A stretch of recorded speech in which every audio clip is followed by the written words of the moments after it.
Hello മച്ചാന്മാരെ, നമ്മളിന്ന് വന്നിരിക്കുന്നത് ഒരു സിനിമയുടെ റിവ്യൂ പറയാനായിട്ടാണ്. ആ സിനിമയെക്കുറിച്ച് പറയുകയാണെങ്കിൽ മമ്മൂട്ടി അടിച്ച് പൊളിച്ച് അഭിനയിച്ചിരിക്കുകയെന്ന് ഞാൻ പറയാം വേണ്ടതെന്ന് നിങ്ങൾ ചിന്തിക്കുക. കള്ളക്കാവൽ എന്ന മൂവിയിൽ മമ്മൂട്ടിയുടെ അത് കിടുക്കാച്ചൊരു മൂവിയാണ്. ഇതുവരെ മമ്മൂട്ടി അഭിനയിച്ച് തകർത്ത മൂവി പോലെ അല്ല എന്ന് തന്നെ പറയാം. ഭീഷ്മ അതേപോലെയുള്ള ഒരു മൂവി ഇമ്പാക്റ്റ് അല്ല ഈ സിനിമയ്ക്ക് കണ്ടുവരുന്നത്. മമ്മൂട്ടി നെഗറ്റീവ് ക്യാരക്ടർ തുടക്കത്തിൽ തന്നെ പക്കാ നെഗറ്റീവ് ക്യാരക്ടർ. നമുക്ക് മമ്മൂട്ടിയുടെ സിനിമ കണ്ട ഇതുവരെ നമ്മൾ ഇഷ്ടമാണ് തോന്നാറ്. ബട്ട് ഈ സിനിമ കാണാൻ നേരത്തെ ഇന്ന പോലെ തെറി വിളിക്കാൻ തോന്നുന്നു. അത്രയ്ക്ക് മീൻസ് നെഗറ്റീവ് ക്യാരക്ടർ. ആ ക്യാരക്ടർ അല്ലെങ്കിൽ സംവിധായകൻ കൊടുത്തിരിക്കുന്ന ആ നെഗറ്റീവ് ക്യാരക്ടർ മമ്മൂട്ടി അടിച്ച് പൊളിച്ച് അഭിനയിച്ചിരിക്കുകയാണ്.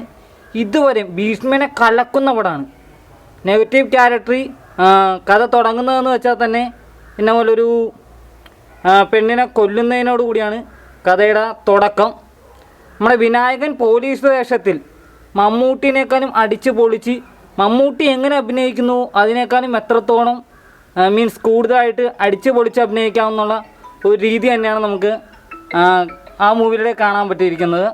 ആ മൂവി ഇപ്പം നമ്മുടെ ചേർത്തലയിൽ ഇന്ന പോലെ കൈരളിയിലുണ്ട്, പാരഡൈസിലുണ്ട്. നിങ്ങളെല്ലാവരും പോയി കാണുക. വിനായകൻ്റെ പോലീസ് ക്യാരക്ടർ ആണ് ഒരു ഗുഡ് ക്യാരക്ടർ തന്നെയാണെന്ന് നമുക്ക് പറയാം. മമ്മൂട്ടിയുടെ മാസ് നെഗറ്റീവാണ്. നെഗറ്റീവ് എന്ന് പറഞ്ഞാൽ നെഗറ്റീവ് ഒരു സൈക്കോപാത്ത് അങ്ങനത്തെ ഒരു കഥയാണ്. നിങ്ങളെല്ലാവരും പോയി കാണുക, കണ്ട് വിജയിക്കുക. മാക്സിമം കണ്ടിട്ട് നമ്മുടെ ഈ കഥേനെക്കുറിച്ച് അല്ലെങ്കിൽ മമ്മൂട്ടിയുടെ ഈ വേഷത്തെക്കുറിച്ച് അല്ലെങ്കിൽ നിങ്ങൾക്ക് ഇഷ്ടമായെങ്കിൽ നിങ്ങളുടെ അഭിപ്രായങ്ങൾ രേഖപ്പെടുത്തുക. അപ്പം സിനിമയുടെ വരി നിങ്ങൾക്കറിയാമല്ലോ, പോയി കാണുക, അടിച്ചു പൊളിക്കുക.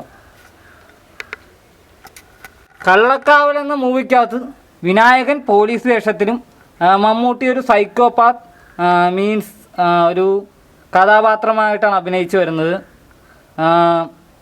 മമ്മൂട്ടിക്ക് അതിൻ്റെ അകത്തൊരു ഭാര്യയും പിള്ളേരും ഉണ്ട്.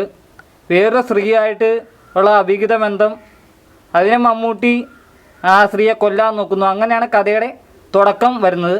ആ കേസ് അന്വേഷിക്കാനായിട്ട് വരുന്ന ഒരു കഥാപാത്രമാണ് അല്ലെങ്കിൽ ഒരു ക്യാരക്ടറാണ് നമ്മുടെ വിനായകൻ. ബാക്കി കഥ ഞാൻ പറയണ്ടല്ല, നിങ്ങൾ കാണുക. നമ്മുടെ ചേർത്തല പാരഡൈസിലും ചിത്രാഞ്ജലിയിലും അടിച്ച് പൊളിക്കുക.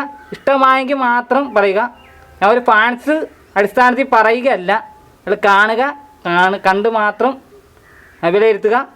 കണ്ട് ഇഷ്ടപ്പെട്ടെങ്കിൽ നമ്മുടെ കലവാണി യൂട്യൂബ് ചാനൽ മാക്സിമം ഷെയർ ചെയ്യുക, ലൈക്ക് ചെയ്യുക, മറ്റുള്ളവരിലേക്ക് എത്തിക്കുക.